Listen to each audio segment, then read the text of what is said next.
In this video, I want to explore hate. And I had a chance to get very intimate with hate for the first time in my life in the past year, when the second man that I trusted in my whole life, the first being my father, proceeded to betray that trust. And it was a very sacred trust because I hired him as the facilitator of my first psychedelic experience. I've never been interested in drugs recreationally, and didn't think they had any therapeutic, value. It's the idea of being out of control terrified me. It was certainly not pleasurable to. I've never been drunk, for example, because I have a sense of the feelings that are lurking there from the past. And so it was a pretty desperate state of realizing that I've spent $250,000 on therapy, energy work, everything I could think of to increase my well-being. And by definition of the fact that I felt suicidal in a pretty ideal reality, meaning my outer reality couldn't get that much better than it was, and if it could, it wasn't that important to me. I mean, it's never been important to me to drive a Lamborghini. I could upgrade my truck for Lamborghini, but, it's owning everything debt-free, free and clear, doing the things I'd like to do with my time. That's what was important to me, and I had all that. And yet, I was feeling worse than I ever felt before. And this calls for desperate measures. And so I read a book called Acid Test.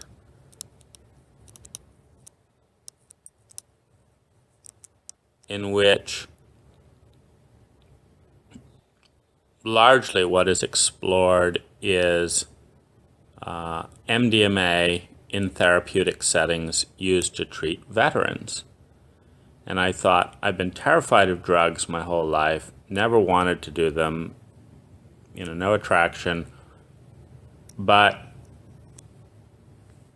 I have not explored them at all. And one of the things that I've learned in all of my explorations is that the first 1 to 4 sessions often yields high results. So it's kind of a pattern of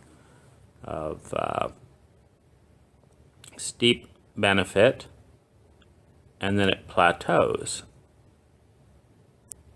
And then over time, it goes back to the point before.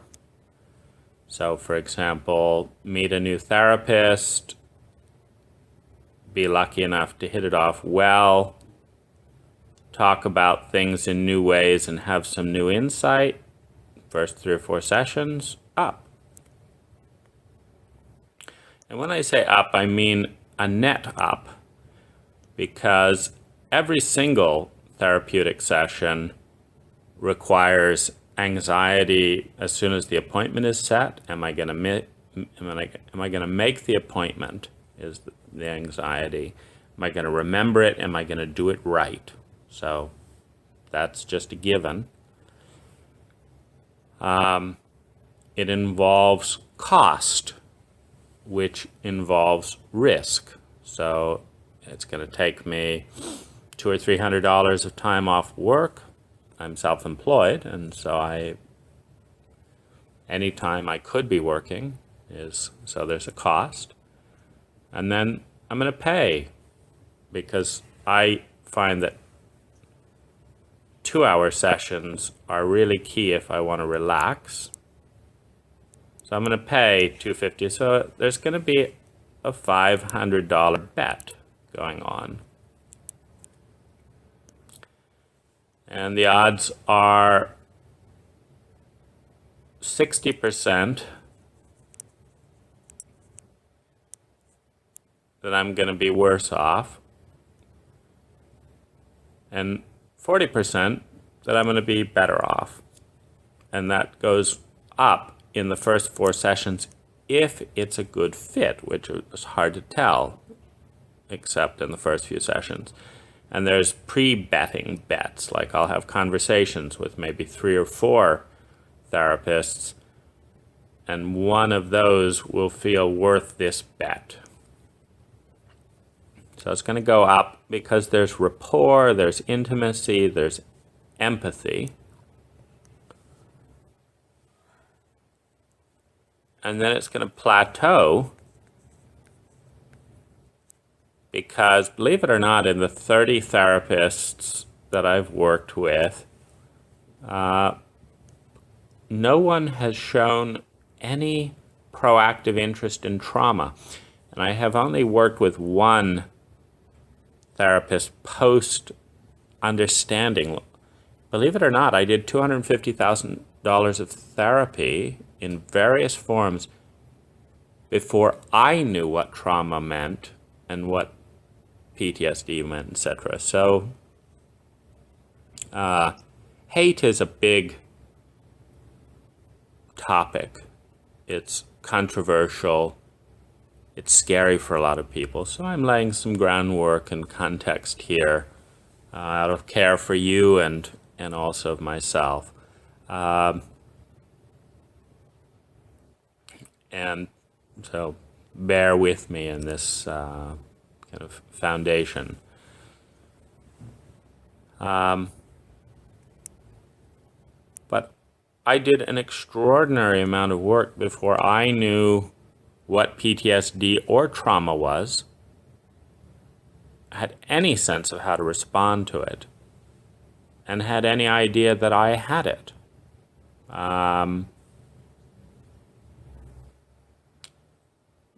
Not a single one of my practitioners did an intake form that would, in retrospect, for an intelligent listener, have revealed trauma and or PTSD within a matter of 15 to 30 minutes.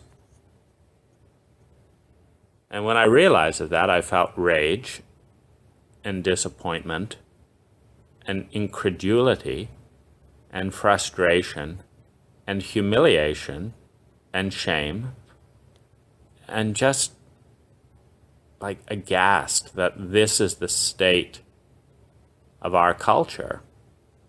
It's just astounding. But being that as it may, I'm in this paradigm where I know the bet I'm taking, $500 bets, 40% of them win, and they win enough to pay for the bet the first 3 to 6 sessions.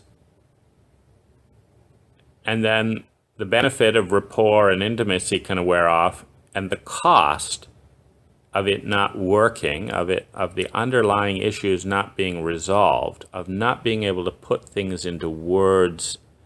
So like understanding PTSD has given me a new vocabulary I've only had for 1 year of, exactly 1 year as I write this, of my 41 years. And of my roughly 30 years of desperately working to respond to this. So for 30 years, I've desperately worked on an issue I did not understand, did not have the words to articulate, and that not a single parent, teacher, government official, therapist author, workshop leader. I've done more than 50, self-improvement workshops, or the 500 or 600 books I've read just in the, so it's been like 500 books in the last 5 years, and then all the books that I read in my teens, none of those spoke of the vocabulary. None of those described this as the conditions. I heard about bipolar and I heard about Asperger's, both of which I demonstrate characteristics. But that feels in some ways more of a placeholder. It's like having a label in a pathologically oriented culture is helpful, because the irony is, in this culture, that if I just say, I'm feeling scared, I'm feeling sad, I'm feeling needy, I'm feeling depressed, I'm feeling desperate and out of control, I need to hold your hand, I need to hold you really tight, I need you to be 100% honest and not play mind games with me. And I need you to just talk with me and be totally present with me for 3 or 4 hours so I can ground and get through this haze and wall that I'm dealing with. Can you do that? I've had that conversation more than 500 times in my adult life. And 99% of the time, i.e., 495 out of those 500 conversations, literally in person, the answer is no. And it's not, the majority of the time, a friendly no. It's a judgmental, anxious, I can't wait to get out of here no. And so I know I'm in a reality where no one fully understands me, which is lonely, and which 99% of me want to or do abandon me and not connect with me in the way that I need, which is more loneliness and incredibly frustrating and desperate. And this takes me into the terrain of hate. Because hate is a human condition and or phenomena that it's a condition and it's an emotion that is inherent to a certain number of states. So one is need, and I would say profound need, because there's dependency. So you have this condition in infancy because infants can be crushed or killed by any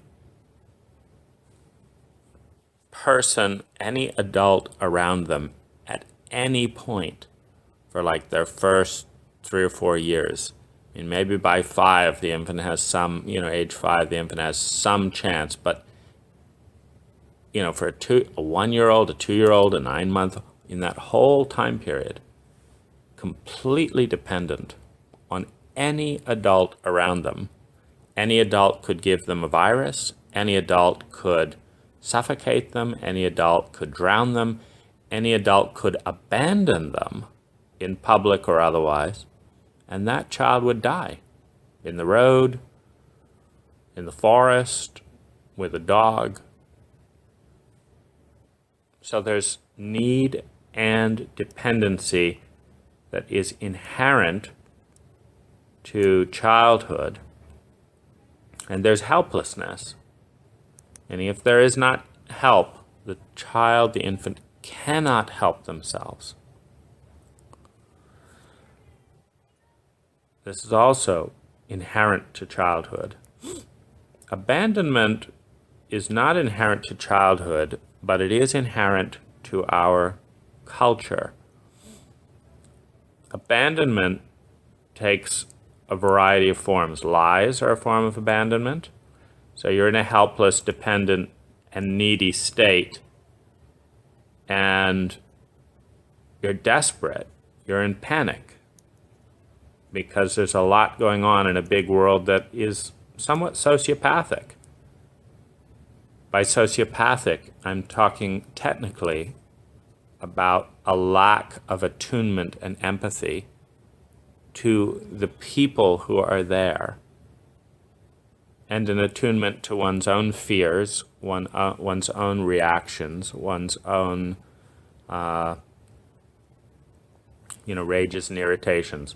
Lies, I'll be right back, and then forgetting about you,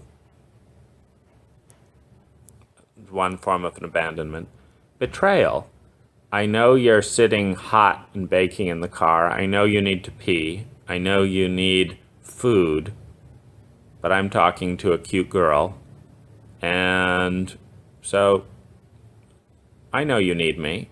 I know you want me. I know you're scared. I know you're desperate, but I'm going to abandon you because what I want in my authority and my power is more important. Sociopathic.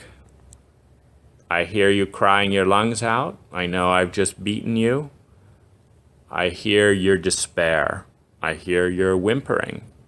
I hear you in the absolute desolation of what it is to be human and abandoned by one's tribe, by one's family, by one's people.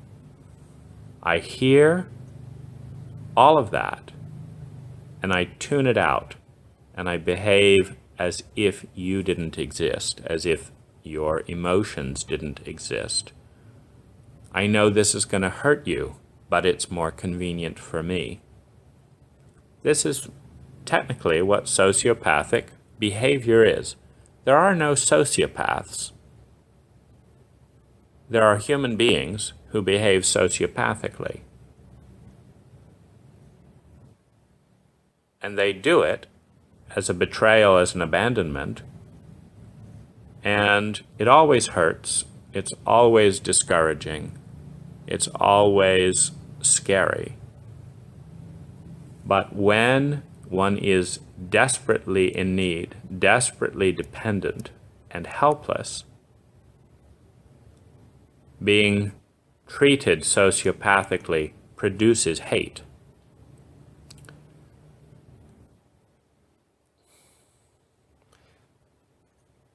Projection is another form of abandonment. Oh, isn't it cute? I'm sure you would love being swung out on a 50-foot swing over the water when you can't swim. And isn't it fun to listen to you scream? It's an abandonment through projection. I think it would be fun in my 30-foot tall body to do this to a, 2-foot tall, or there, so that you have to realize that adults are enormous. I think this would be fun. So I'm going to do it. And I'm not going to listen to your body language and your reactions. I'm going to listen to, isn't this fun, to imagine how much power I have as this adult. Betrayal.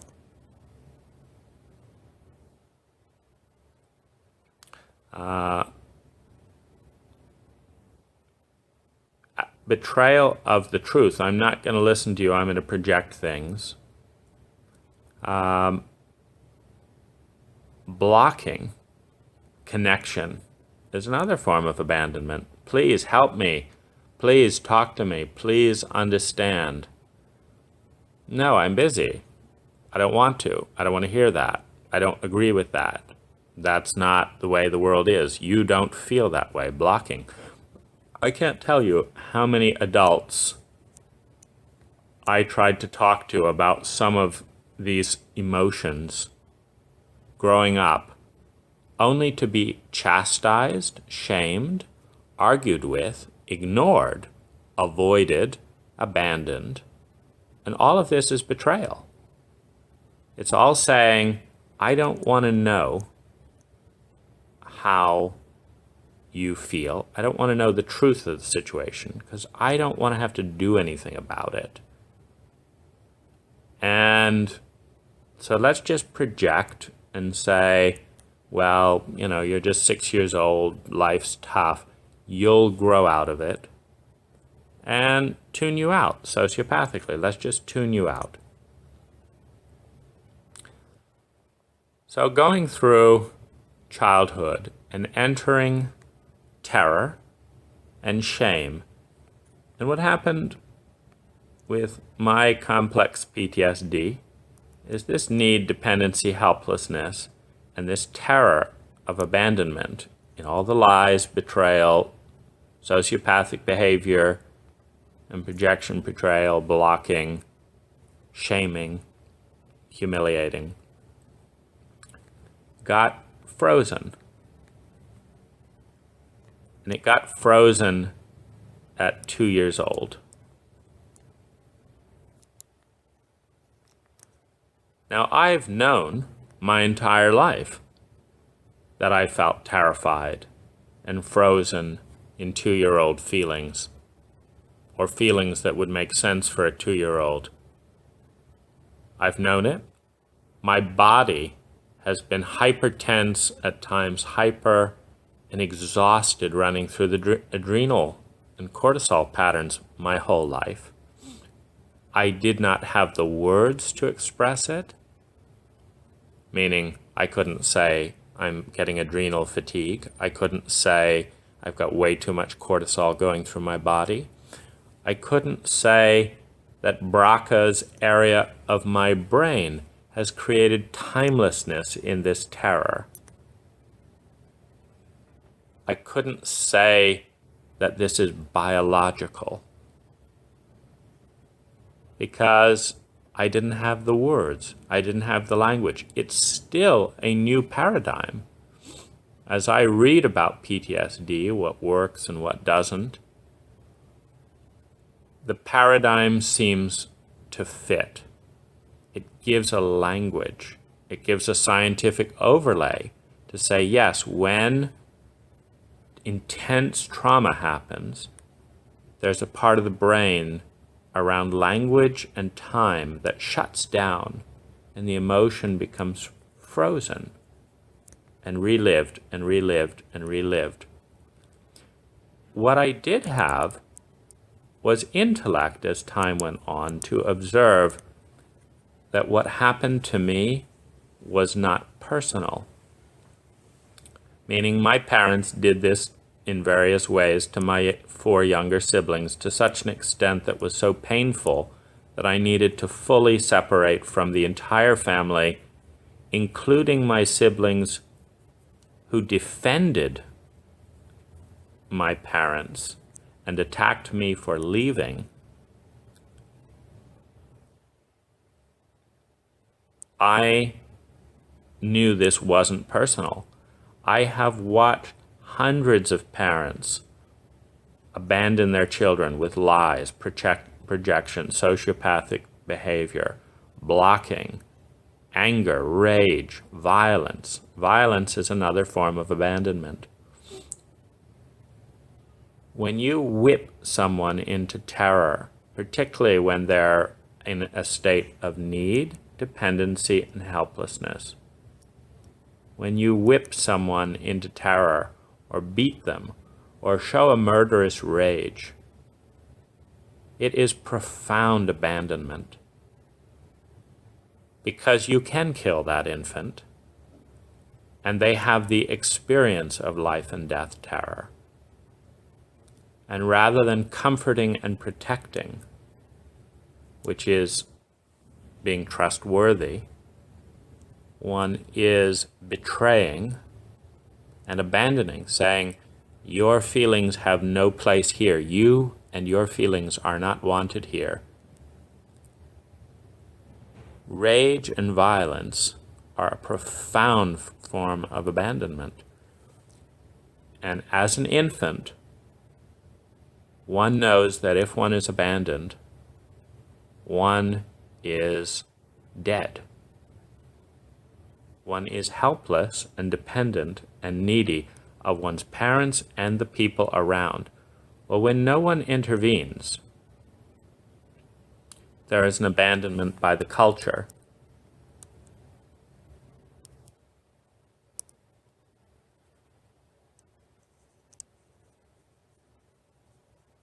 And when people collude to protect lies and to shame the child, there is a deeper form of abandonment. You're actually shaming the infant that one is supposed to protect. And at a very fundamental human level, one knows a couple of things around this. One knows that one is worthless.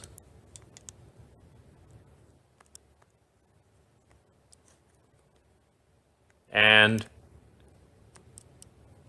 hated. That one's truth is hated. One's experience is hated. One's emotions are hated. And abandoned.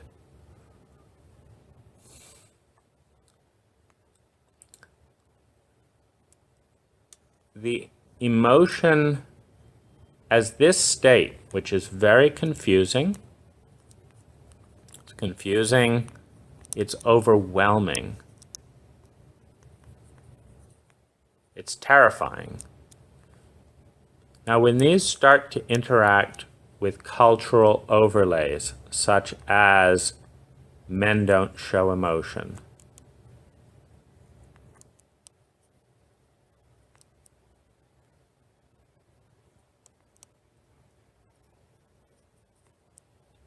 there's further betrayal and further abandonment. Because it's saying you're worthless, you're hated, you are abandoned. But if you have any feelings about that,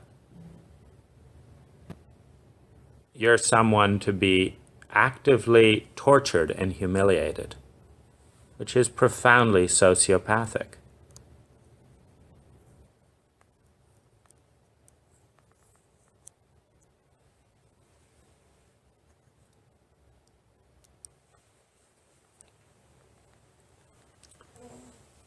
So, when one is treated, see, a child is learning through mirror neurons. So there's a mirror going on. And everything energetically and emotionally that's going towards the child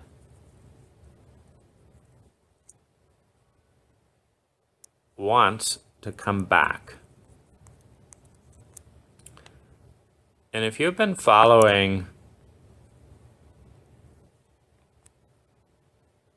this child and what's going towards it, is a tremendous amount of hostility, rage, numbness, sociopathic behavior, lack of attunement, and zero repair. Because the world is, at times, traumatic. But the issue is, does it get repaired? Now, what is repair? Repair is, I'm so sorry, and really meaning it. I forgot I left you a hug. So a hug, I'm sorry. I acknowledge the feelings. I see the reality. I didn't mean it. I want to make it up to you. I love you. I care about you. I'm so sorry. I don't know what came over me. This happened to me in my childhood, and I just lose it. This is repair. I don't want to, I hurt you like this, and I don't want to see you hurting like that, and you didn't deserve this. You didn't deserve this. This is not about you. This is about me. This is repair. I'm sorry. Let me restore the bond. Because as a social species that is interdependent, if there is no sense of safe social bond, there is desperate panic in the body and in the emotion, because one is fucked. When you're 2 foot tall with 30 feet giants, or 6 foot giants, people 3 times taller, weighing many times more, when you are in that state, dependent on everyone, and this isn't repaired, and you get that all this behavior is somehow you're fundamentally flawed, you're completely fucked and terrified. And it creates PTSD, where the fear doesn't calm down, where the brain gets confused about what a real threat is in the moment, and where life and death panic is lost in time, where the timeless part of the brain kicks in and the horror becomes eternal, becomes internalized.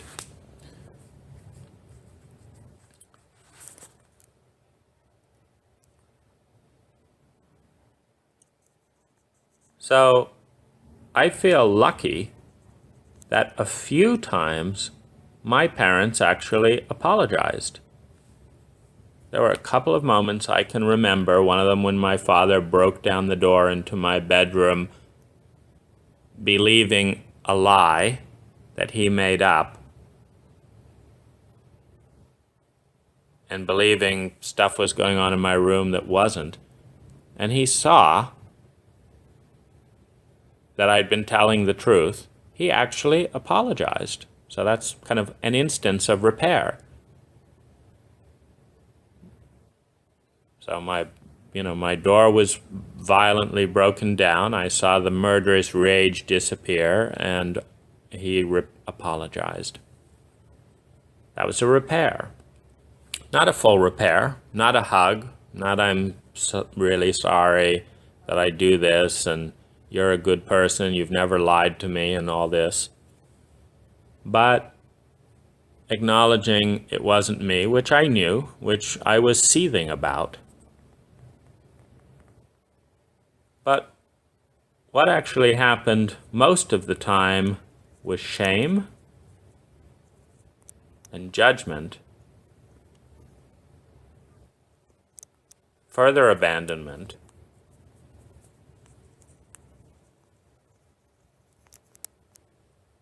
and condemnation.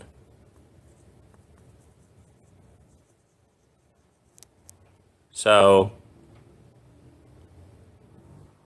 you did this to yourself, shame. You're a bad person. That's why you're suffering and in terror, shame. Judgment. You shouldn't feel this way about your parents. When I felt rage, terrified, hate, confused, hurt, lonely, and tried to talk about this to anyone, judgment. You're a sissy. You're a girl. You're an idiot.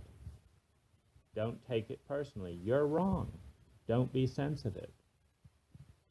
You shouldn't feel that way about your parents. You don't feel that way about your parents. So an abandonment. Condemnation. You are an ungrateful child. You are horrible. You're blah, blah, blah, blah, blah. So terror-induced, pain-induced, loneliness, shame, all of this, and then no repair, but further shame, judgment, and abandonment to lock it in and say, this is all about you. You are unlovable, you're unflawed, and becomes PTSD.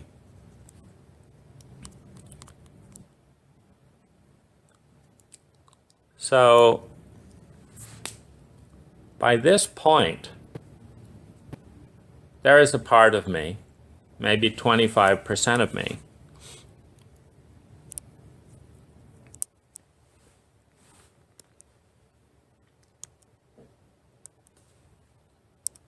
who loathes, despises, and hates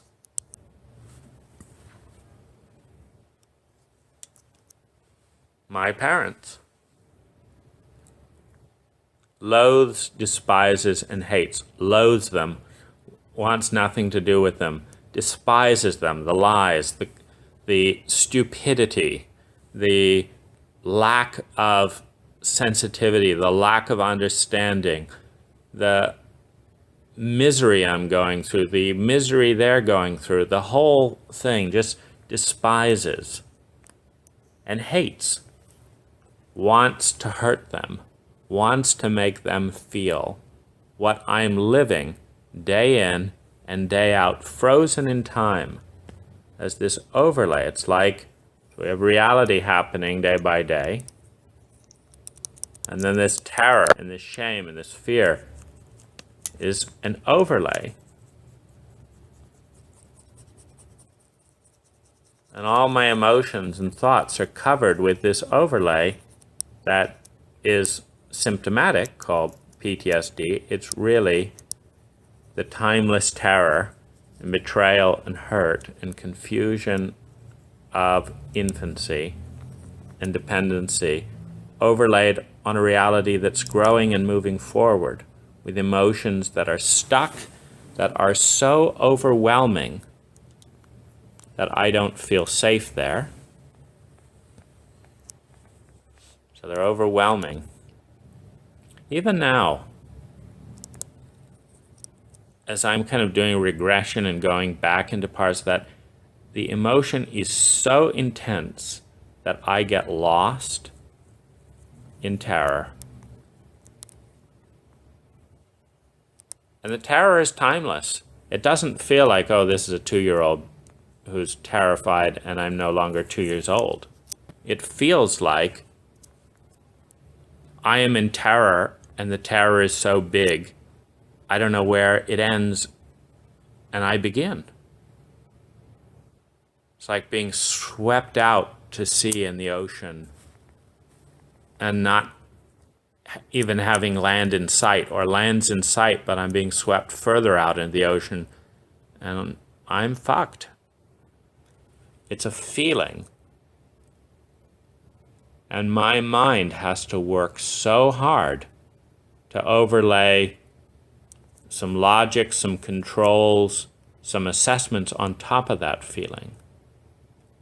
But as I'm having this feeling, I am also abandoned, ignored, humiliated, shamed, misunderstood, punished by almost everyone around me who is not living in this world of terror, doesn't want to know about it, does not allow time to talk about it, etc., etc., etc., etc.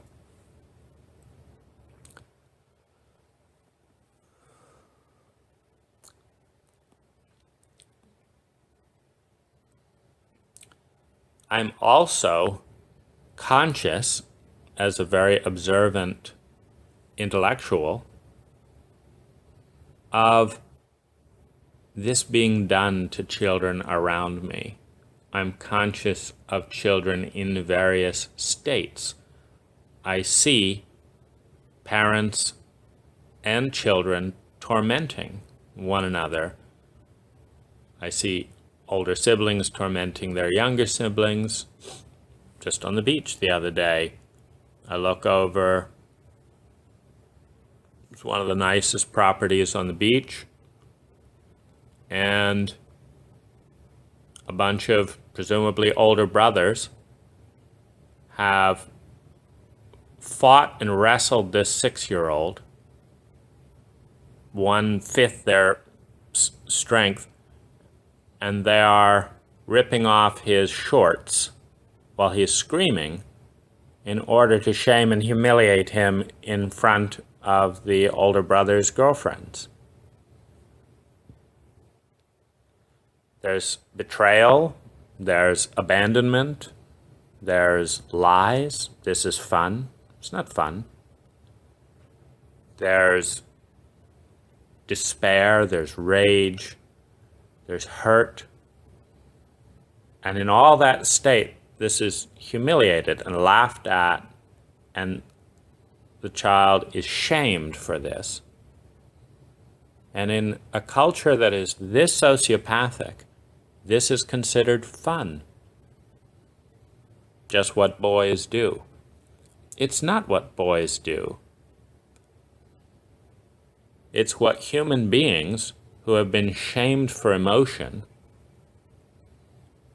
and humiliated and felt helpless and beaten and lied to and all that do when they've finally got some power and they're trying to find an outlet for the feelings that aren't tears, because as a man they will be shamed for crying and talking about how terrifying it was to have those experiences, but they will be looked at with mild admiration for shaming and passing this abuse on, for torturing someone else in the psychology of teenagers. That's this culture. And it's not every culture, it's this culture.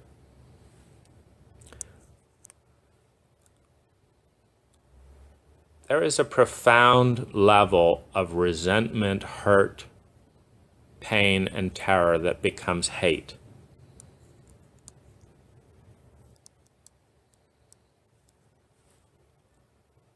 It is completely predictable. Any of you, any of us, who were to replicate these states in a lab, take 100 individuals, take half of them, if they're adults, give them 20-foot giants who have complete control of those adults. Have those giants leave them on mountaintops and hot places where they're completely helpless to feed and take care of themselves or get any water. Have them be poked at by these huge giants, shaken, yelled at. Have rocks, 10 times the size of the bodies thrown over their heads and just terrorized. And you do that to 50 of the human beings. And you lie to them and make sport of them and do this. And in less than a month, those 50 people will feel absolute loathing, disgust, hate, and rage, and a murderous desire to kill some or all those giants. Now you then take those adults and brainwash them, and you say, no, these giants are your parents. They love you. They've been doing all this for your own good. And you don't have these feelings. And you're not angry at them. They're good people, and God hates people who are angry. So now there's this big giant, the big God, who's apparently even worse than these giants, and he's really going to get you, and you should be kind and grateful. You start getting all this overlay, and you get resentment, silence, guilt, and perhaps some shame. And you'll have 50 adults in states of hate, rage, trauma, insanity, etc. And that, if it is humiliated and not treated, rather than "I'm so glad we got you out of that hellhole, and I'm so sorry we as a culture left you with those giants," if that repair isn't there, there will be trust broken with the whole society. If you learn that society just wanted you with those giants, that's a sick culture, and you, as an adult, know that.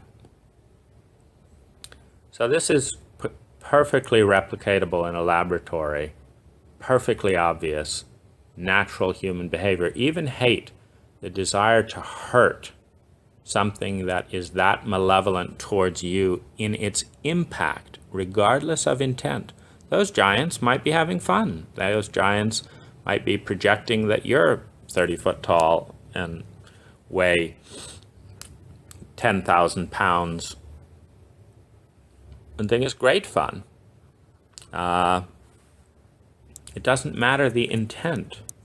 It matters the impact.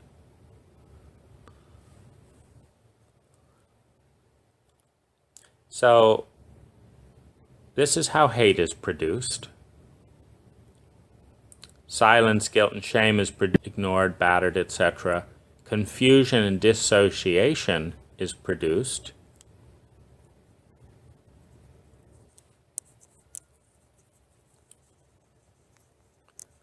When an entire community ignores and dissociates from you because they don't want to feel and be close to these feelings. And when you're told this is a loving country and where you're supposed to be happy and all that, it's confusing. So this is perfectly logical. So my approach was to dissociate from my family and to prepare for the worst in my culture. In other words, learn how to survive, make a lot of money, to be safe against ever needing any of these people again, which I proceeded to do. So from 17 to 40, I built the house, made the money, grew the skills, built the website, blah, blah, blah, blah, blah, and created physical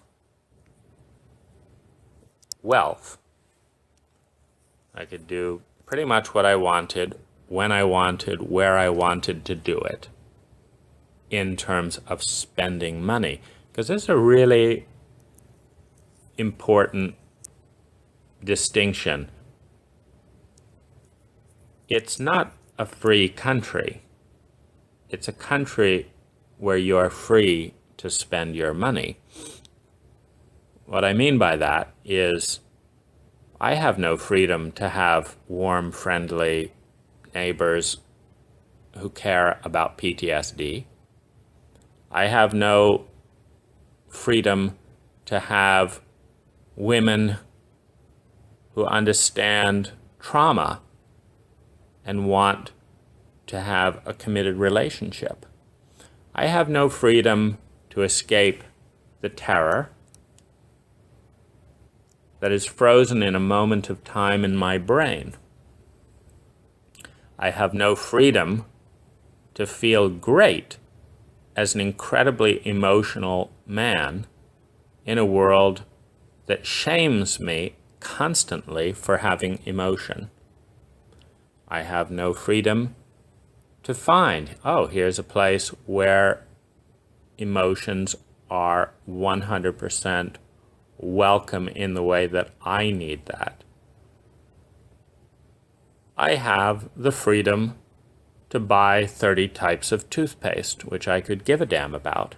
I have the freedom to choose paper or plastic. I have the freedom to buy any car I want. I have the freedom to buy this house or that house. Those are not the freedoms I give a damn about. I could give a shit about toothpaste, architectural details. This is so small on the scale of what's important to someone feeling traumatized, abandoned, desperate, and not able to escape 2-year-old feelings. And I have the freedom to spend hundreds of thousands of dollars on people to listen to me and say, well, that sounds interesting, or yes, you are fucked, and gee, you're really angry, I don't think we're a good match, or whatever it is. I have the freedom to do all that with endless therapists. I don't have the freedom to be understood. I didn't even have the language to be understood. I have the freedom to choose my addiction. When I am hurting and in agony and in pain over all this, I could choose to medicate and get drunk. I could choose to eat too much. I could choose sugar. I could choose anonymous sex. I could choose a variety of addictions. This culture is abundant with options to addict to. I can addict to work. I can work so hard I drive myself into the ground and then sleep so that I don't think. I know many of my friends who do that. They have that freedom and they exercise it. But I do not have the freedom to feel safe, to feel understood, to feel cared for, to feel loved, to feel in the present, as opposed to locked in the past. I do not have that freedom. I do not even have the freedom to talk to 99.9% of this population about my grief at not having these freedoms. I have no freedom to intersect these thoughts and emotions with 99.9% of the population in any meaningful way. I have the freedom to say fine when people say, "How are you?" or to say, "How many minutes do you want to listen for?" which creates inevitable distress, because this was not a question, "How are you?" This was a, "Could we just agree that everything's great so that I can get on with my day and not look like a sociopath?" So, and I have the freedom to oblige them in that, or to protest and say, "No, this is not okay. I'm not okay. You're probably not okay. And could we talk about it?" Well, that's not okay. I don't have that freedom.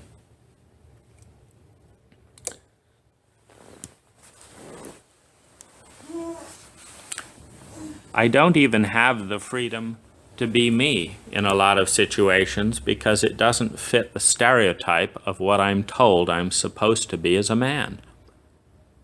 I don't have that freedom, that basic luxury of being seen as I am. I'm told by numerous women that men don't like to talk about feelings. The fact that I say, "Do you have a few hours to talk about my feelings?" and they decline, doesn't change the projection. It's not like, "Oh, you're not like that. You're this man. You're this human being. And yes, I want to connect with you." It's, "Oh, you don't fit my idea of men who I like complaining about. And so I'm going to go complain to someone else because you're not quite fitting with my idea. You're not fitting the projection. You're not the guy that I'm used to complaining about. And so I'm going to go and be with someone else who is the guy that I'm used to complaining about, because I'm comfortable in that." So I have the freedom to be gracious as I'm written off in projection and rejected, or to speak some of my anger about it. "You hypocrite. You liar. You don't want a man who talks about feelings. You don't want a man who has deep feelings. You don't want a man who has as much pain as you do. You don't want someone to really see you. If you did, I'm right here." But you don't want that, and you don't want to admit you don't want that. And so you're going to go find someone else. I can talk with bitterness and hurt and rage about this, Or I can just say, well, go and enjoy your delusion that all men are like this and carry on complaining about it. And I'll carry on with my reality, which is that I'm not seen and I'm not understood. And it hurts.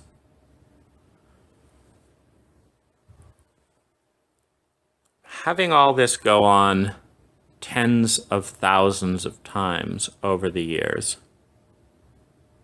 creates enormous hurt, enormous pain, enormous grief, enormous sadness. Having my reality outside, as I go kite surfing, as I go traveling, as I look for different adrenaline addictions, because in peak adrenaline, it's a little louder than all this trauma.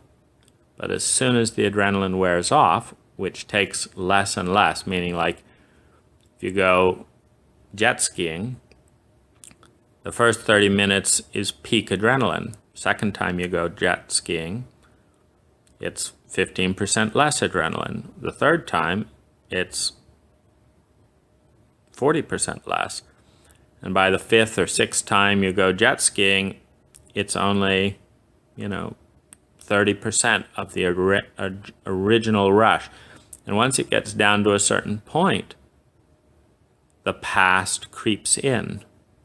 The trauma, frozen in time, staying at a constant volume, starts to be heard above the din of the jet ski. And the jet ski isn't loud enough, isn't big enough. The question and the problem is, with the hedonic adaptation principle, which is what's at work here, whatever you do at peak excitement and adrenaline will wear off, but most of these things are hard on the body. And this is where you get drug overdose.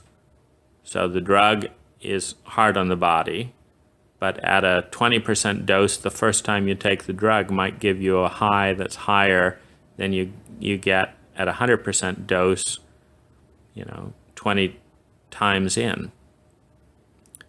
But the brain keeps tuning out the pleasure and alerting you to the danger that is not in the present fully, meaning you're not 2 years old, but it feels alive and in the present, as if one was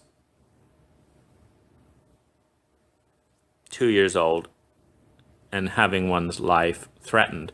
And what is in the present is the abandonment, is the lack of listening, the lack of trust, the lack of kindness, the lack of care, the lack of time and patience and attunement. That is in the present every single day. And what I find it does is it's like sandpaper. It's like sandpaper on the wounds. Over and over again, the lack of attunement. And so, where this really crystallized into hate for me was when I decided to trust a man who said he loved me and loved me deeply and said he would take a stand for me. Like a stand like Gandalf on the pass of Karathras. No, it wasn't Karathras anyway. In the Lord of the Rings, if you're a Lord of the Rings fan, that where the Balrog is kind of crossing the bridge, and Gandalf says, "You will not pass," and they both go into the abyss together. That was a stand that he, as I vulnerably opened all of this up to him and said, "I am desperate for help. I am desperate for help. And I'm terrified of being out of control. And the only thing I haven't explored is psychedelics. In this case, mushrooms and MDMA combined." will you take a stand for me? Will you be there for me? He said he would. And while I was on MDMA, while I was on mushrooms at a very high dose, he argued me into, he wanted to give me 3 mushrooms. I wanted 1. We settled on 2 after a 5-minute argument.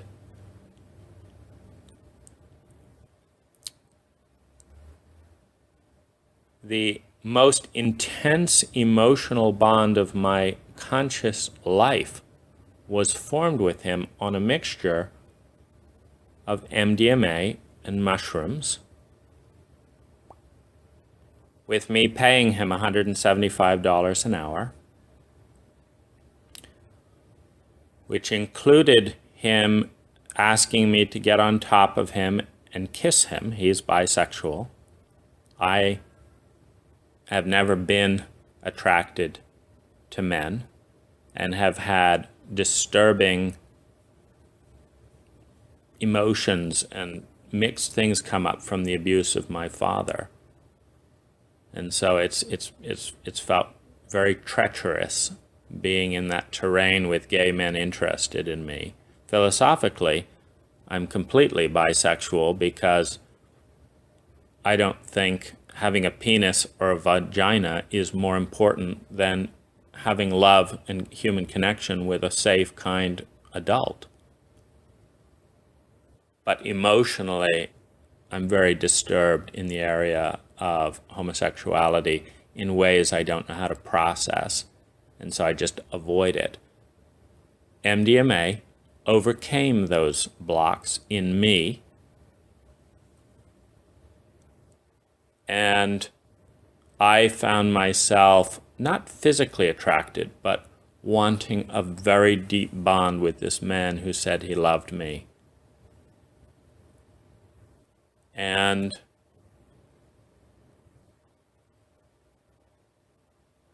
I was right there with him when he asked me to kiss him. I felt the same way. And, I was higher than a kite. I'd never, it was just very disorienting and dissociating. And I asked him to be there for me. I also saw a lot of my control mechanisms and just defenses that weren't part of my being. And I asked for help unraveling that, and I asked for his time. And I also asked, which I think was very appropriate since he was romantically attracted to me, and pursuing some of his own agenda, I asked that he not charge money for the work. And I asked that we have a clear conversation to discuss what our relationship was and wasn't, because I find disorienting, confusing, undefined relationships to be hell. And he does relationship work. He had been my facilitator in a lot of relationship therapy workshops. I thought this was the man I could trust more than any man that I'd encountered. And he completely let me down. He procrastinated the conversation, not to clarify what the relationship was. He didn't offer any apology. He didn't stop charging $175 an hour to sort things out. He highly recommended that I consider marrying a woman I'd known for just a week in Thailand, who turned out to be one of the most sociopathic women I've met, through her own PTSD, And in this really raw, open place of profound vulnerability, asking for help, I found myself lied to and brutalized in various ways by both of them. By him, by abandonment, by confusion, by hurting me with charging me $175 an hour to pursue the most intense emotional bond and romantic bond of my life, because those feelings were real. And because they were some of the first feelings of my life that were not mingled and bonded with terror, they were very attractive to me. And because he could communicate in a lot of this terrain sensitively, I felt safe. But he didn't follow through. He didn't stop billing me for any time we spent. And it started to hurt, and it started to feel terrible. He started ignoring my emails. He complained about some of the gifts that I gave him. They weren't good enough. He said he didn't like my control. And I just felt lost, like, what is going on here? And I also knew it was wrong. And he said I needed to do my own work and grow up. As if I hadn't been trying to do that since I was 14 years old and first started reading personal growth books, desperately trying to do just that. And he let me down in the biggest possible way. And he made me feel like shit. He made me feel it's all my fault. And he said it multiple times. He said, Dane, this is all your stuff. It has nothing to do with me. And that really hurt. It was enraging. And I found myself hating. Really hating for the first time in my adult life. I had paid this man. I had paid this man and asked in the most vulnerable way for help. And he had divided me, shown incredible crudeness and poor skills with the container I trusted him to hold.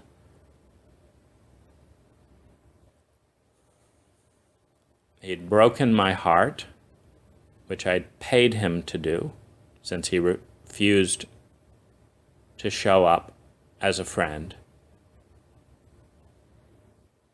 and left me in a bigger mess than when it began, when I took the biggest bet of my life.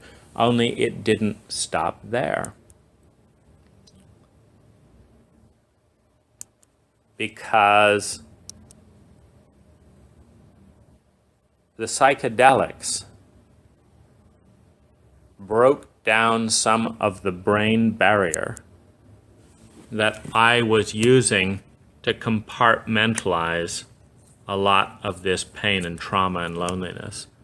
So we have overwhelming trauma, loneliness,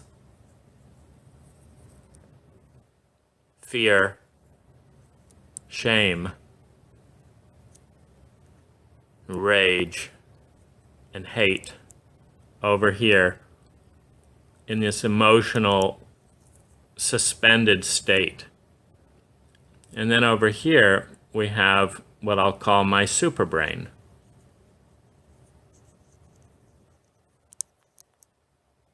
It's the acute part of the brain that is highly focused, linear, and myopic. And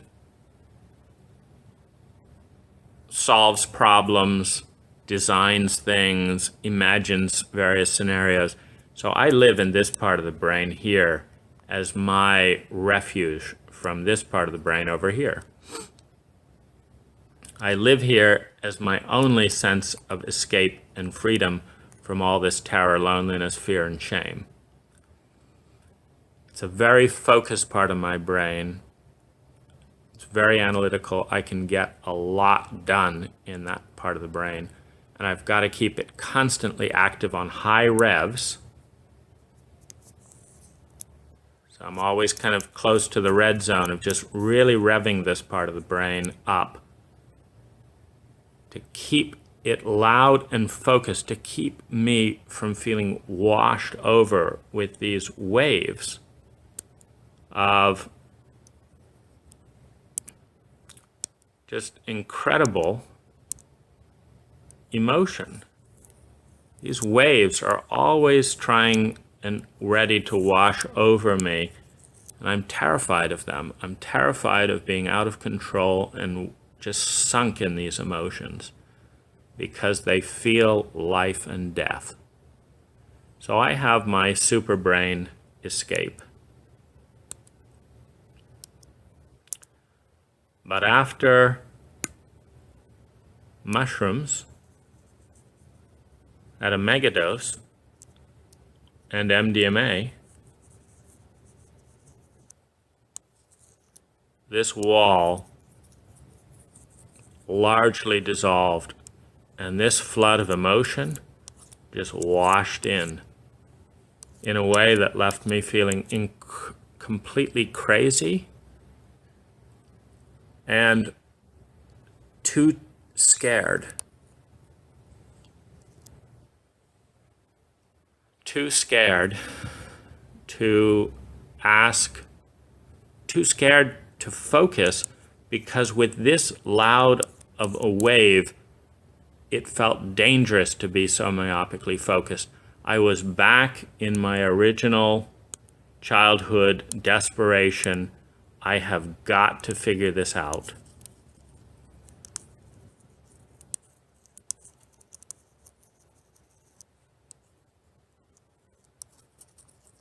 Or I am not safe.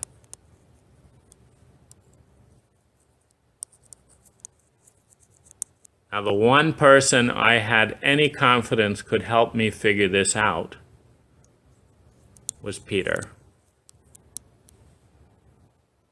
And he was the one person who refused to talk to me.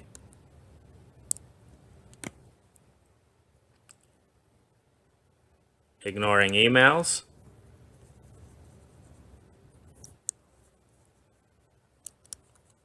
complaining about gifts,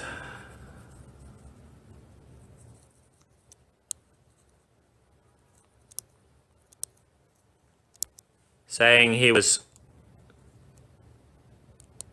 super busy,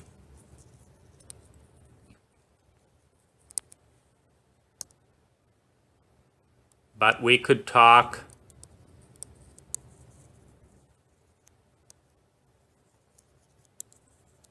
in 2 months, then 2 months, then 2 months.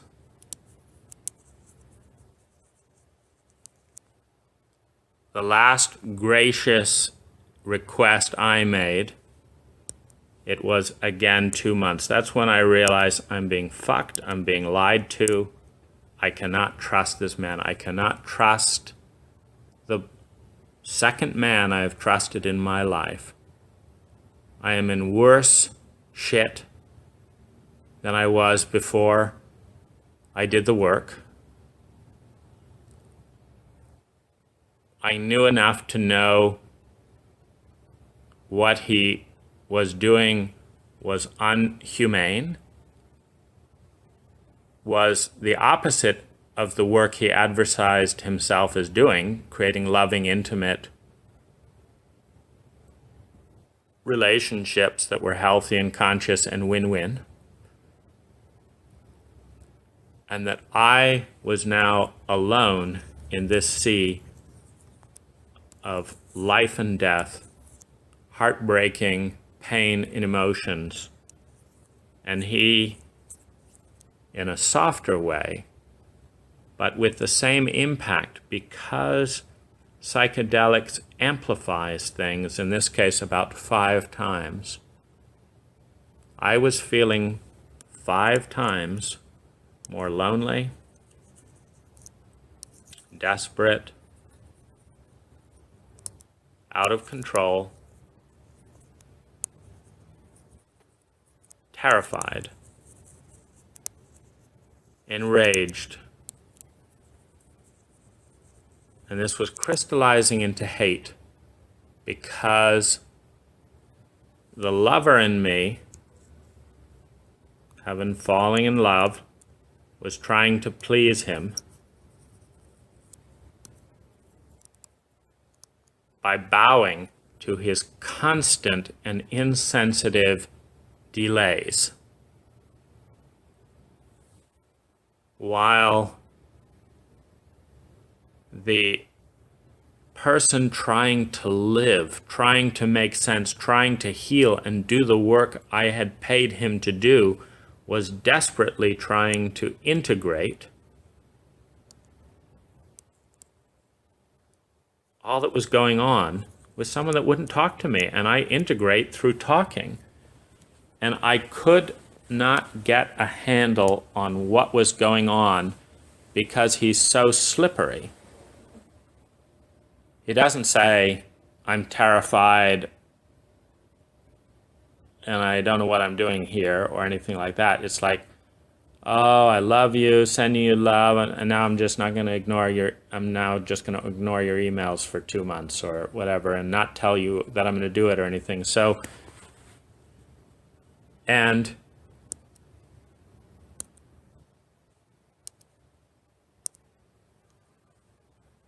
so he did a U-turn on me at my most vulnerable moment, abandoning me with lies, abandoning me with control, abandoning me with shame, telling me it was my fault and it was all about me, lying to me about shame, it's my fault and it's all about me, as opposed to him taking any therapeutic responsibility. And yet the part of me that loved him, wanted to protect him, and was concerned about him in all of this terrain.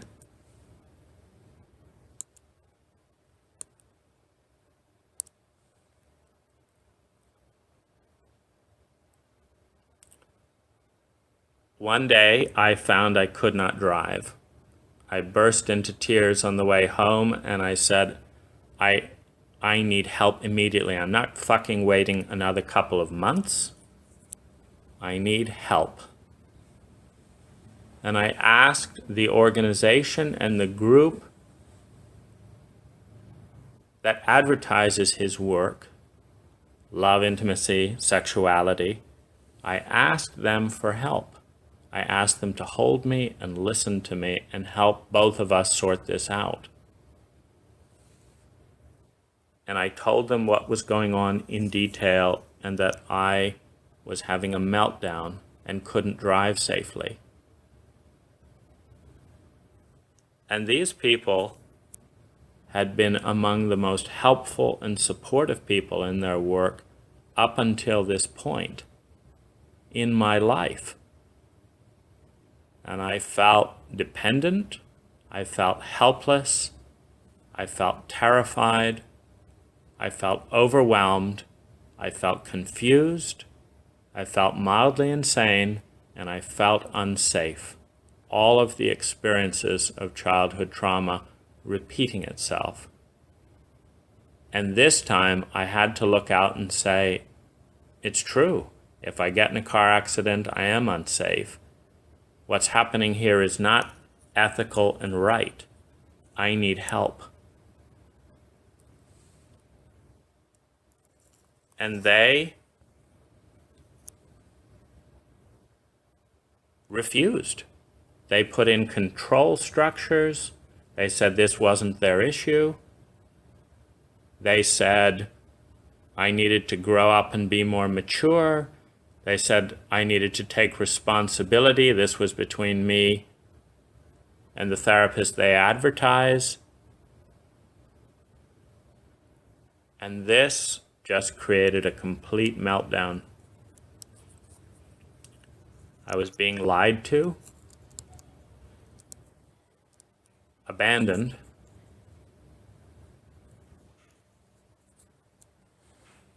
betrayed,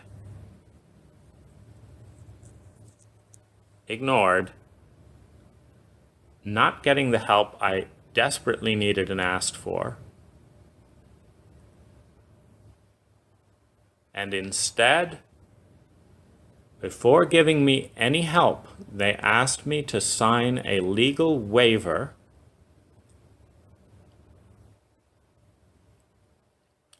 releasing them of all liability.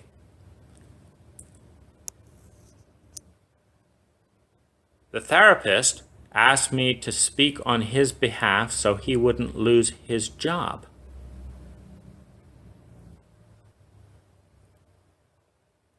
He also told me he would never trust me again. And all of this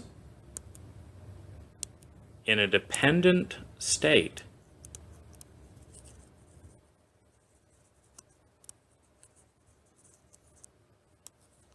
Created hate.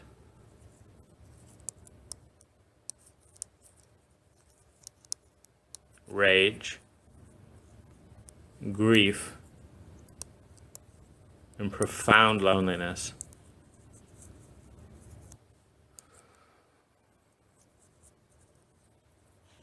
When I communicated these feelings, they were bureaucratized, and I found myself being treated as a legal threat without getting support unless I threatened legal action. That was the only thing that received help, and this was the most bitter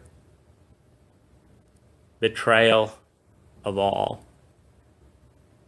was realizing that protecting their own ass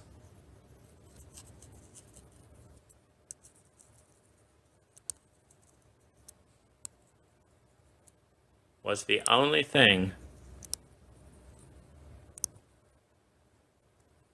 securing me the tether of dialogue.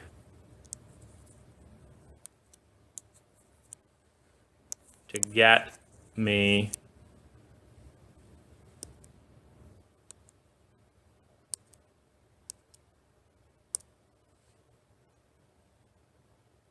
out of insanity.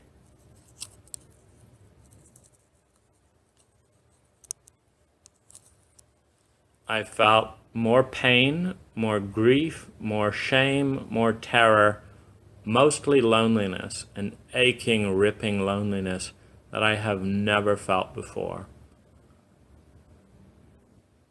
It's like having pain, peak pain.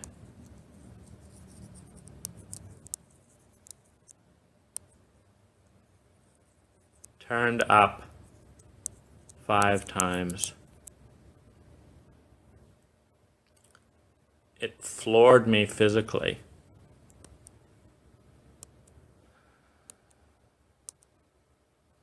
And I got sick.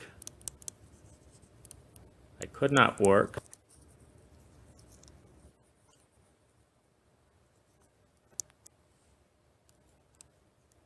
I felt violent.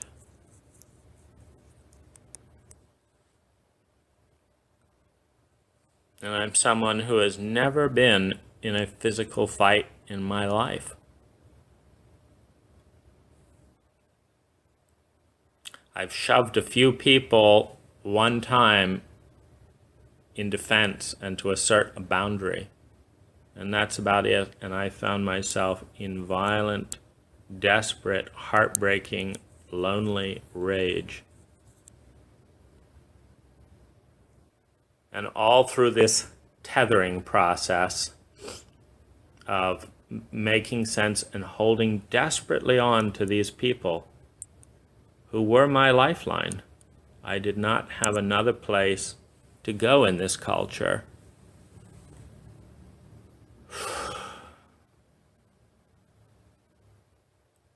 It's the trouble with being tormented by one's family and judged.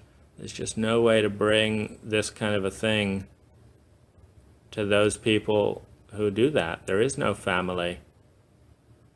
This is not a country that talks about things in a human way.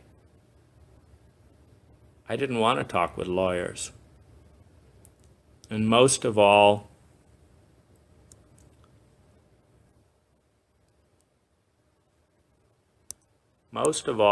I wanted to feel love, safe, and that I had some reason worth living for.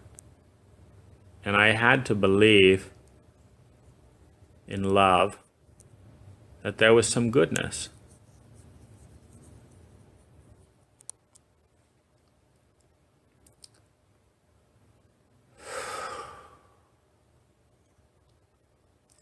I've spent the last year, along with $90,000, desperately trying to claw my way out in every way I could, with creativity, with massage, with diversion, with writing. I wrote 1,200 pages about all that happened with me in this organization.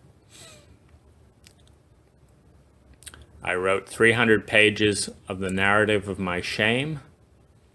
I wrote a 150-page book about trauma and what I was learning about it. I listened to 30 books on Audible,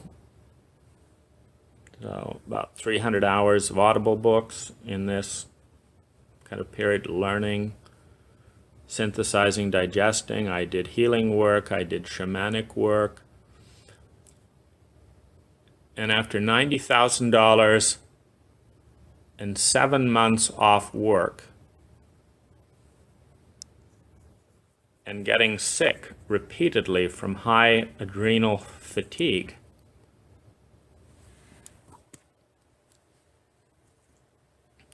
I now am in a place where I have some space between stimulus and response. It's not all compulsive. I'm able to tolerate a new level of pain I had no idea I could tolerate, just through desensitization. It's achingly miserable and lonely a lot of the time, but I can tolerate most of it most of the time. And when I work like hell with meditation, therapy, crystal work, sleeping a lot, I can get through the day. With chronic fatigue up 50%, my ability to work down 60%, my fear of these emotions hitting me up 80%. I live in constant dread of being washed with this desperate ache I have no response to. And the only relief is an amazing young woman in the Philippines who highly abused herself, intuitively understands the terrain and how desperately we need each other to bring some love, safety, and humanity to such an inhumane situation.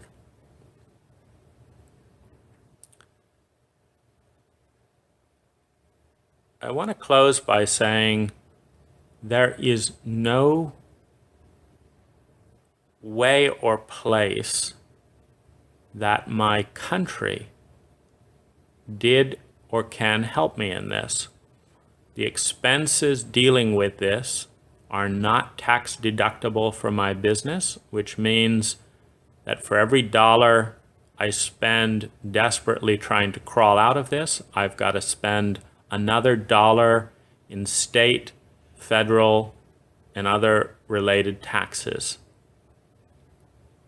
I'm taxed to claw my way out of trauma, depression, terror, loneliness, and my government is not supporting me in any way.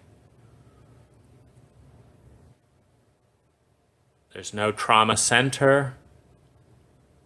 The way our government has treated our veterans is atrocious in a way that I can understand now, that I could not have imagined, knowing what they've been through.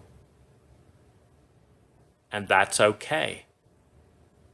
We've known about the atrocious care of veterans, and we've let that be okay in this culture. And the one thing that I need more than anything is my girlfriend to come and be able to be with me in America. And my government provides zero ways of doing that except for a 6-month fiancé process, which means that in timeless terror and loneliness and shame, I am alone without the body that is loud enough in its stimulation to overcome those feelings. I cannot express this need in America. I cannot say, I desperately need love. I desperately need kindness and caring. I desperately need sanity. I need to be holding someone so tight that my muscles can relax. I need someone to sleep with me so that I can sleep deeply. I need someone to listen to this loneliness so I feel there is hope. Please help me. I have asked more than 600 Americans in an email for that help and received a few minor email responses in reply and some judgments. I am apparently very self-centered for wanting all this and thinking all about me in some people's eyes.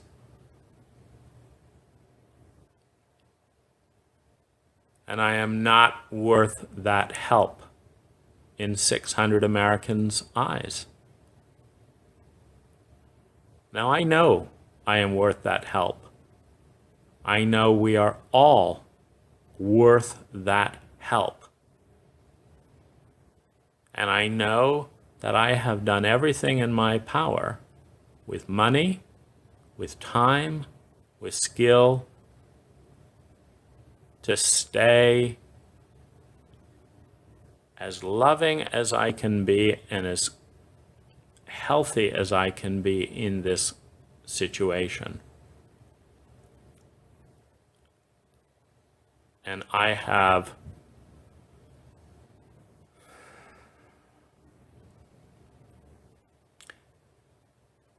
it's hard to say the paradox of it because I feel on a technical level that I am more fortunate than 99% of our veterans and all of this suffering with PTSD.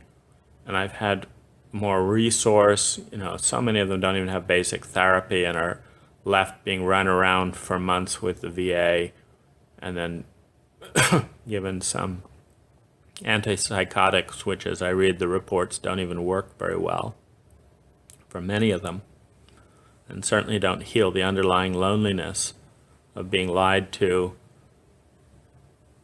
and left in the shame of hurting innocents and then being shamed and abandoned upon their return.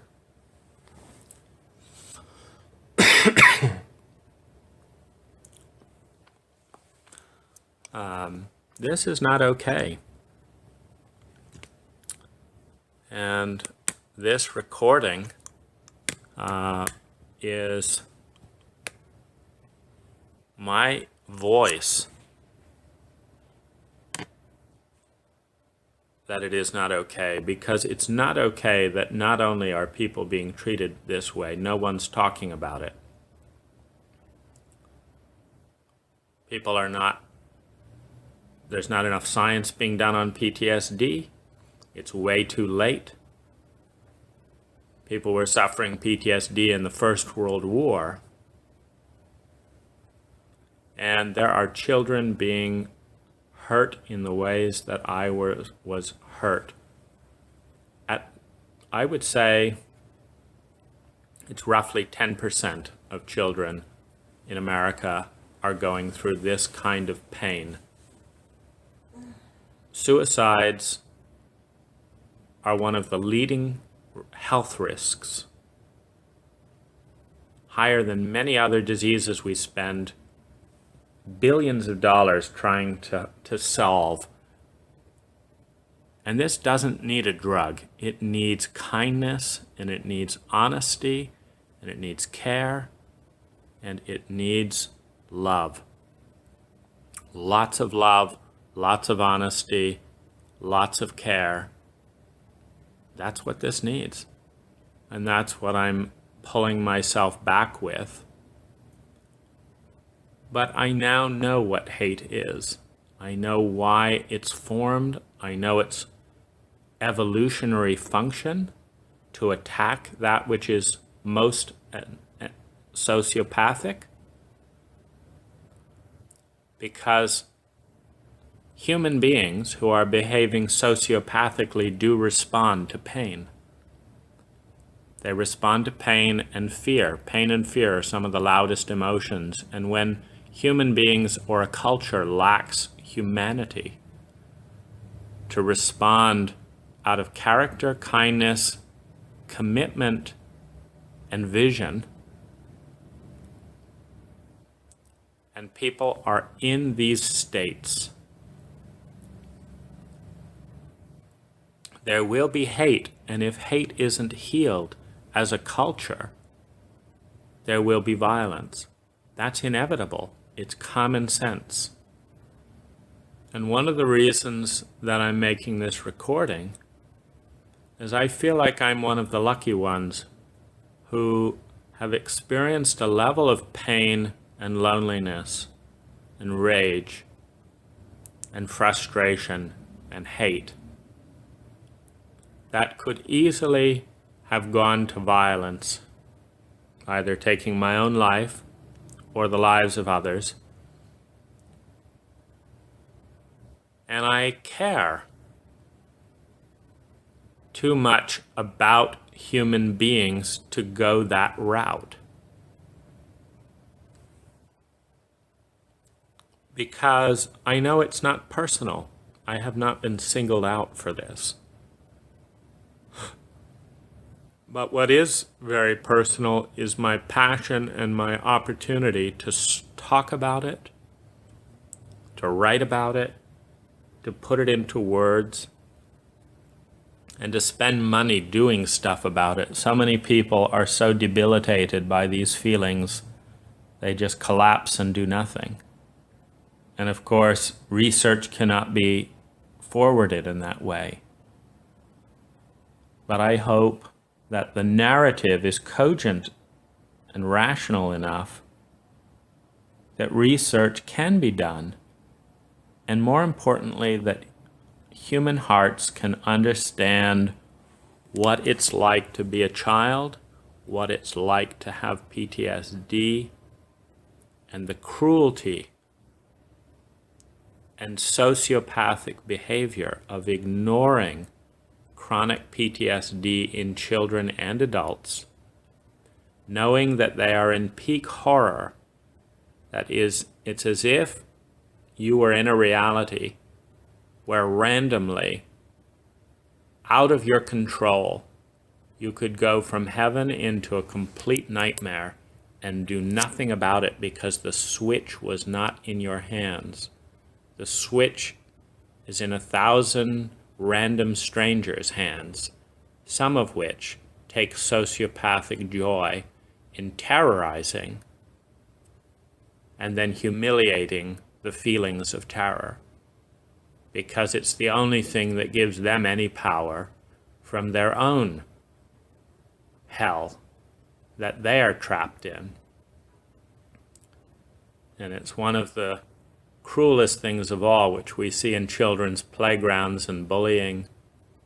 Both the bully and the victim will grow up with an equal chance of depression, with an equal wound of worthlessness. And it is often victims of abuse who most hurt other victims of abuse. I noticed in my own siblings, I'm the oldest of 5, and one of the most horrific things to wake up to when I was 5 years old was to see myself hurting my 3-year-old sister and realizing there was something in me that needed to do that. And I see now, of course, I was just mirroring my parents' behavior to me. But I didn't see that at the time, and the whole culture colluded to protect and ennoble my parents while telling me I was bad. And so that's what I got. So not only is there timeless terror, there's a sense of shame and abandonment in that.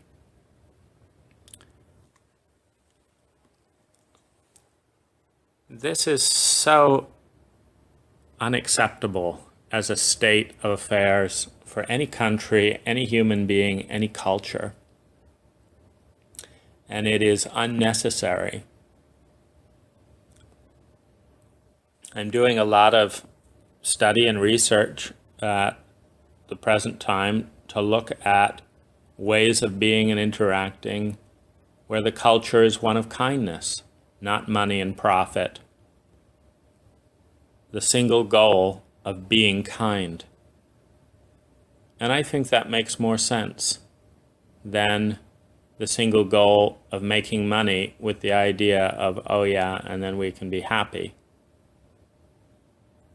I think the goal of being kind to ourselves and one another,